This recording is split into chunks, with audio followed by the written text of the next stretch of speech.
team ever, the San Francisco 49ers. So I always look forward to that, and also giving back to the fans. You know, being able to sign autographs, being able to take pictures and do all of that, you know. Then, of course, you know, I like to sprint 100 yards. So I might run from end zone to end zone. But this guy, McCaffrey, I think he scored a touchdown. He spiked the ball. Then George Kittle ran over and picked the ball up and brought it to me and gave it to me.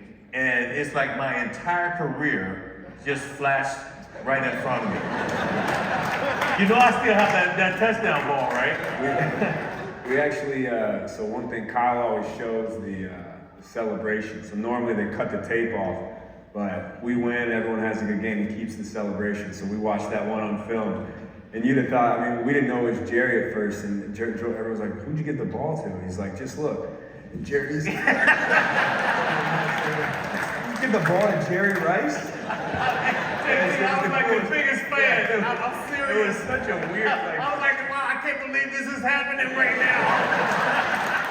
Well, that's Jerry Rice. Honestly, he wants to play again. That's why. See, there's a big difference when we played till them playing now. Just like he. Wait, look at this right here. You see this? Look at that. See, I can't.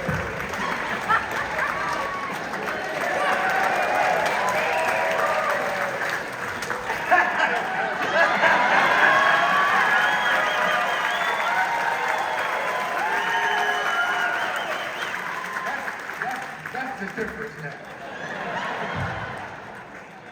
You know, it's so funny though, because me and Jerry played with Ed's father. Yes. We played with his dad, and it was like, I look at his speed, and I look back at his dad. And I look at him, I said, man, you had to get your speed from your mom. You had to. Don't get me wrong, his dad's a hell of a receiver. I mean, ran good routes the whole bit. But he ain't gonna be running away from a whole lot. So I Those knew. highlights, though. No, I mean, hey, it's like, well, I was never fast. But the thing about it was, you can't let nobody catch you because you're not gonna live it down when you come back to the sideline. And you let him catch you of all people, you know? So where do you get your speed? I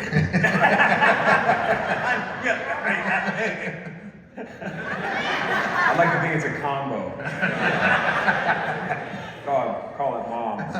We used to say, if anyone ever asked, I have three brothers, and they'd always ask, where do you get your athleticism from? My mom was an unbelievable soccer player. She's here somewhere. I can't see Where is her. she? So, Where's Lisa? somewhere.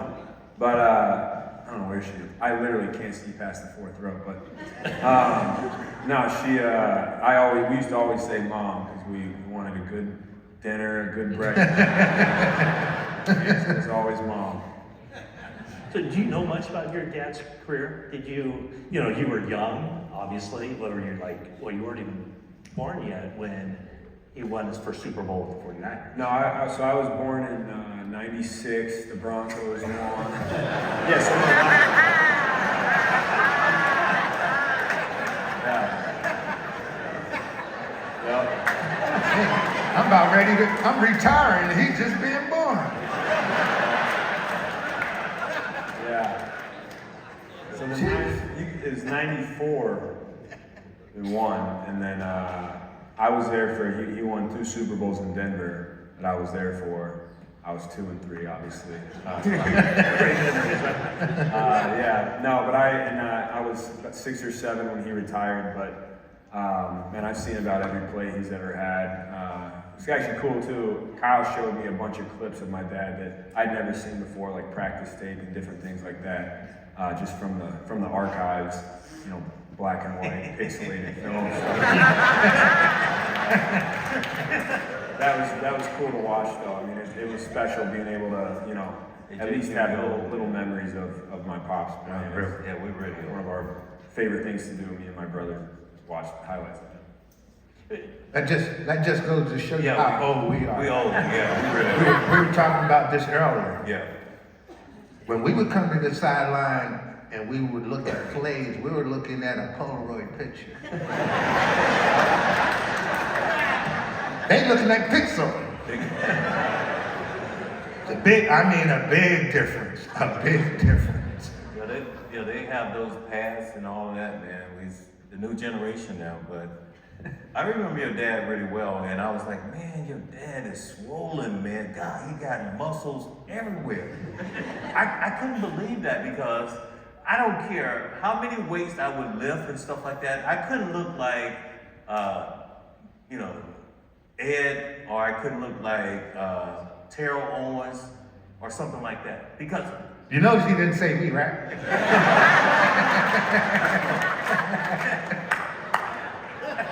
but hey guys, I'm serious though. I mean, back in the day, when I would get double coverage and stuff like that, this guy right here, one-on-one, you could not check him. He was going to score. He was going to punish you. Then that, really enabled me to get free because, of John Taylor, then Brent Jones, and it was all about teamwork. And, because the opposing team coming into that ball game, they want to completely take me out. So they're going to double me. It's up to those guys to make plays. This guy never stretched. I just couldn't believe it because I would go out and I would warm up and I would come back to the locker room. I'm all sweaty and stuff like that. He never stretched or anything like that. He could do a backwards flip just like that. He could dunk a basketball just standing there. And I'm like, what happened to me? Why can't I do that? But you talking about a freak of nature, John Taylor and what he was able to really accomplish throughout his career, man. It was one of these deals. I'm sure everybody here used to have that dog in their neighborhood that would sit on the porch and wait for that car to come through and come off that porch and chase that car away to the corner, turn around, come back to the porch, sit down, wait for Yeah, but I couldn't do that. I couldn't do that. That's what I would do. Before the games, now people used to think I was lying about this, but before the games, like he said, they'd be in the locker room stretching, running back and forth. I come in, matter of fact, I catch the last bus to the stadium. I get dressed halfway, and then I tell them, hey, wake me up when we're ready to go out. Wait. I see you doing warm-ups. I see your routine and stuff like that. Getting loose and stuff like that. He never did anything like that. That's what they call freaks. To me, it was like this. When I gotta start doing that, that's when it's time for me to say bye. I'm just gonna be honest with myself. You know what I mean? It's time to go. Yeah. And that's what I did. In a sense, that's what I did. Well, you made life easy for me. It was fun though. It was so much fun because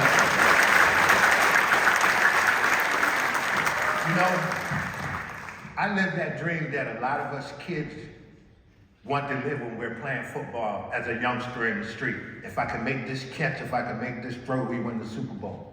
I can honestly say I did that. That I caught a winning touchdown.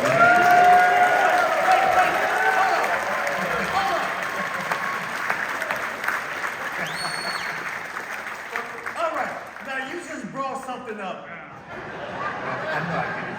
Final drive, 3 minutes, 10 seconds, nothing the ball game. We got to go over 80 yards or more to win this Super Bowl. Joe Montana said something about John Candy in the stands, and I'm saying, Joe, what are you talking about right now? We don't need to hear that right now. So we moving the ball downfield, guys, and stuff like that. And I remember this one play over the middle. John, you know what I'm talking about too, right? I caught this deep over, and I was sprinting for 6. He missed this block. I know. Here's the thing. No. I would have scored. I had my block, right? But it was slipping away from me, so I made the decision, let him go, because it could have been worse, right? I could have held the block and actually held him. So we'd have went back more yardage, so I figured, okay. So think about this though, guys. It happened for a reason. Because if we had scored early, they would have had more time on the clock to win that football game. So things happen for a reason. And for him to make that catch, it was for me also. I felt like I made that catch also. And I was really happy that he did it, because once I came in motion, everybody thought the ball was going to come to me. So it was my time to be Denzel Washington. It was my time to win that Oscar. You know what I'm saying? So I'm coming across, and I know the ball is not going to come to me. John Taylor. That was the winning score right there, Super Bowl 23. It was meant to happen that You know, the funny thing is, people never understand how much that'll change your life. You know, I mean, prior to me making that catch, most people knew me for a play here, play there. Yeah, I had a couple touchdowns on Monday night, that type of deal. But that catch right there, my younger brother at the time, he was still in college. He wound up playing 9 years in the NFL. At that time, he was still in college, and he said to me, he goes, "How would you have felt if you'd have dropped that?" And I kind of looked at him, and I was honest with him. I said, I probably would have been the loneliest person in the world and unemployed. But fortunately, I wound up catching it, so it kept me around for a little while. Let's go back to the new generation. Before we move on, Jerry Rice that game, 11 catches, 215 yards and a touchdown. Check this out. Oh, check this out. John Taylor, 1 catch.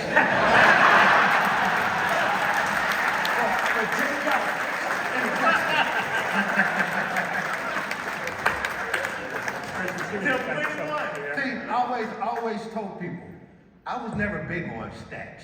I didn't care about stats. My main concern was, as long as we get a W, that's all I cared about was winning. I didn't care about individuals. You know, people always said to me, man, you know, if you'd have went to another team, you could have been the star of that team. But why? I was happy where I was at. We went in Super Bowls, and that's what it was all about. That's it. If Jerry didn't waste so much energy stretching, he could have had 2 touchdowns. That would have been his touchdown. Could have had 225. Look, I have nothing else to say now. So, Christian, this last year happened. You guys played the 49ers in Carolina. Scott Fitterer told my colleague Jim Chan that he called you, the general manager of the Panthers, called you and said you'd been traded, and he's about ready to hang up, and then it crossed your mind, like, well, exactly who am I going to?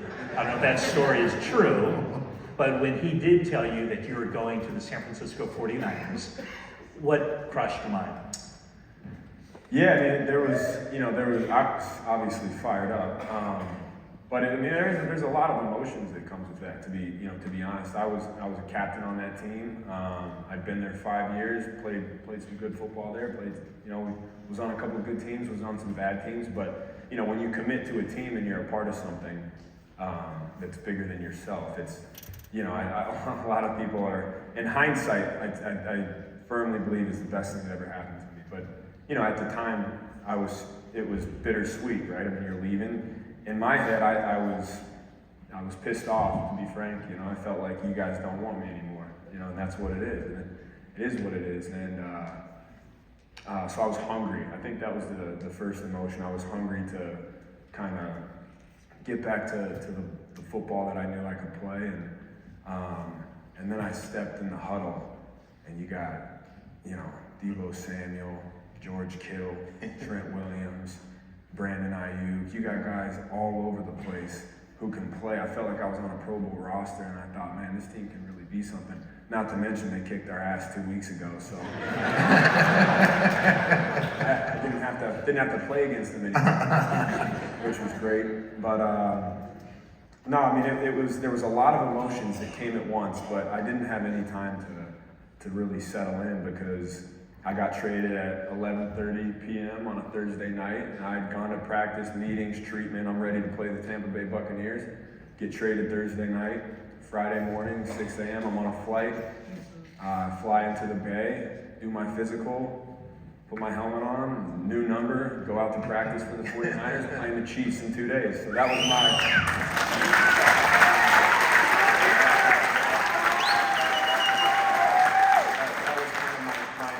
So I think for the first 4 weeks, I mean, I don't remember anything. I was trying to detail the plays as much as I can. But I do remember that first game, and I'll always remember this. Jerry did. He was on the field, and he came up to me and gave me a big greeting, and I was like, oh, that's Jerry Rice sitting on the field. I say this with the utmost respect. This is a family, and it's the first time I felt like even alumni and getting to know these two guys just in the back, and obviously I've crossed paths before, but it's special, it's different, and there's a reason why it's sustainable, and it has been for so long. So I think the word now I would use is just very proud to be a part of this organization.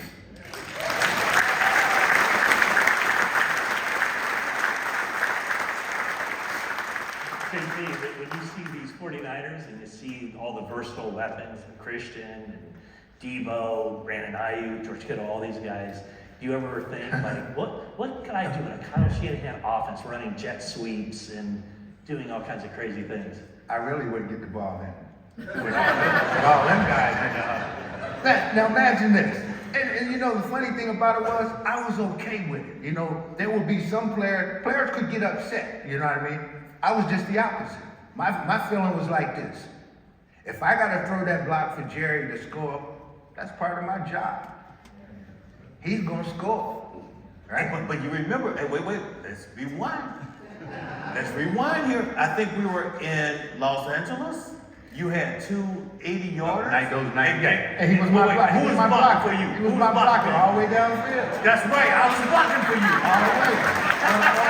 On both buckets. You know what I mean? On both buckets. Now, picture this. Here's the funny thing. And I always laugh about it because it was funny. But people would be wondering sometimes, what the hell are y'all talking about in the huddle? Imagine being in the huddle, right? I'm standing right here.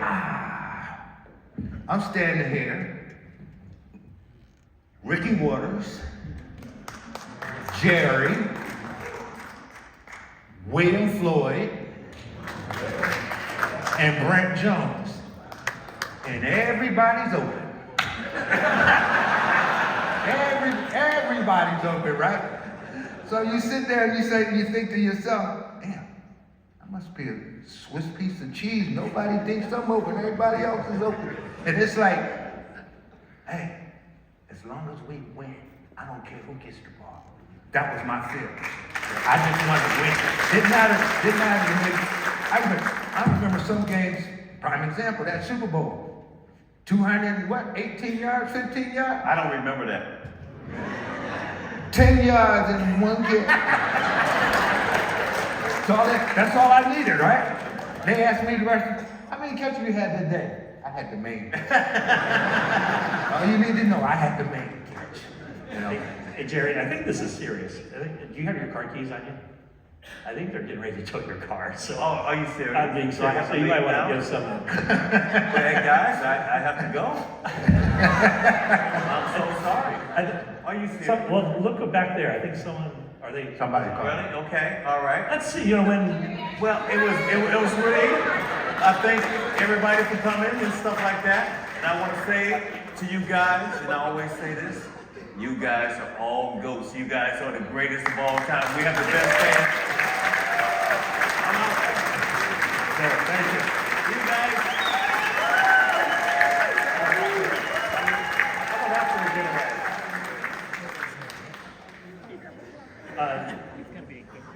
JT, you watch obviously the 49ers now. What do you gain from them, or what do you see? Where do your eyeballs go when you watch this current team?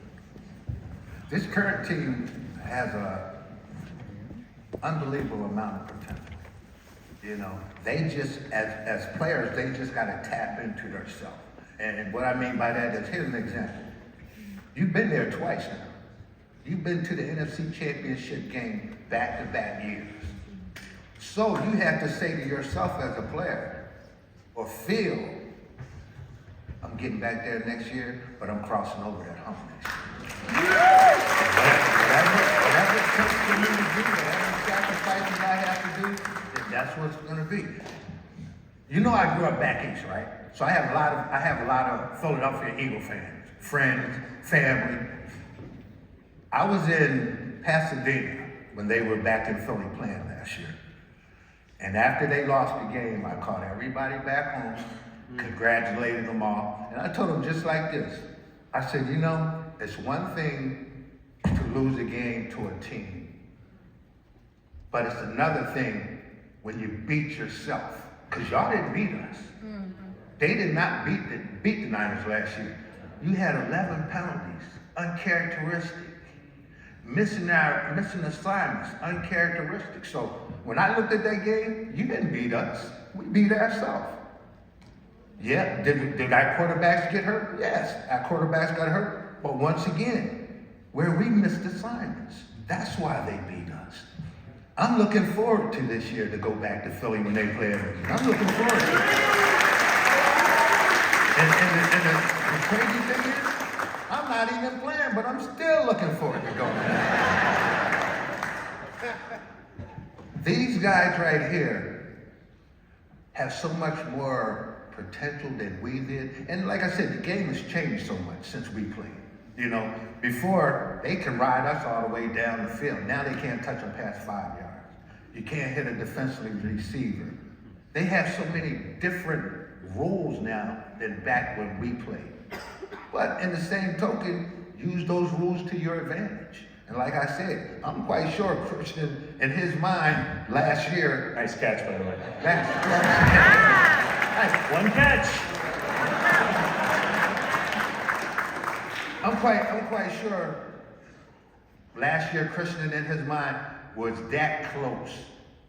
That's like what, your second time? What, you were there with Carolina that one year when you played in the Super Bowl. Wasn't that against Denver? I wasn't there yet. You weren't there yet? But how'd you feel last year? You were right there, and in your mind it's like, I don't like this taste. I don't like this taste. Prime example, remember 87, Kansas State. We're playing the Minnesota Vikings. Oh, this is the bad part. You know how they set up in the locker room, had the champagne and everything set up, right? It's all set up in our locker room before halftime. Well, we all know the outcome of that game. By the time we got back to the locker room, you'd have never known that anything was set up in there. They had took it down that quick. But that's one of those things where you're supposed to win. You can talk that you're going to win it. I tell people all the time, you can talk a good game. I don't care how you talk it, you still got to go play it. And that's the difference. You can talk, prime example, on another sport, let's go with basketball. Dylan Brooks talked all that trash to LeBron James. Come on, man. If you're going to talk that trash, at least be able to back it up a little bit. You know what I mean? I mean, just a little bit. He had nothing, you know? And once again, you can talk it, but now you got to go play it, and you don't show up. Okay, your first off season with the 49ers. How do you heard what John Taylor just said there. How do you feel about where the team is right now going into 2023? Yeah, I feel great. I think now is always an interesting time because, you know, you'd be wrong if you said you didn't have that same hunger as that locker room after the game still sitting with us, but it's a good thing. It's a good thing for right now because the sense of urgency is high, the intensity is high, and guys are ready to compete first against each other. But you know, in this league, it's one step at a time. It's one day at a time. You know, you can always look to the future and have those goals, and we all do. But those are built, and they're built now. You know, they're built now in practice. They're built in the weight room. They're built, well, unless you're John, I can just roll out and play. But they are. I mean, it's the competition. It's getting together with the guys. it's you know, you're building that culture because you know, you could have, you lose a lot of guys every year. You know, you got a lot of carryover, you got a lot of the same guys, but each year is a new team, and you do have to start from scratch. You take what you did well, you capitalize on that. You look at the mistakes you made and you fix them, and you continue to grow and grow and grow. And that's a daily process, that's a week-to-week process, a year-to-year process. And you know, like John said, I mean, it does. It takes everybody. This is the biggest team game in the world that gets so much individual attention. You know, you got guys named the GOAT, this and that, and it's true and it's great, but no one's anybody without their teammates in this game, and that's what makes it so special. That's why people watch. That's why we love to play it, and all those you know, game-defining moments. That starts now, and I guess the word would be excitement. You know, everybody's extremely excited to get rolling. All right, that's a great way to end it. This has been the Playmakers. John Taylor, one catch in Super Bowl 23 at one, giving a legend, Christian McCaffrey, the third 1,000 player in NFL history. The first was Roger Craig. There they are. Let's give it up for them.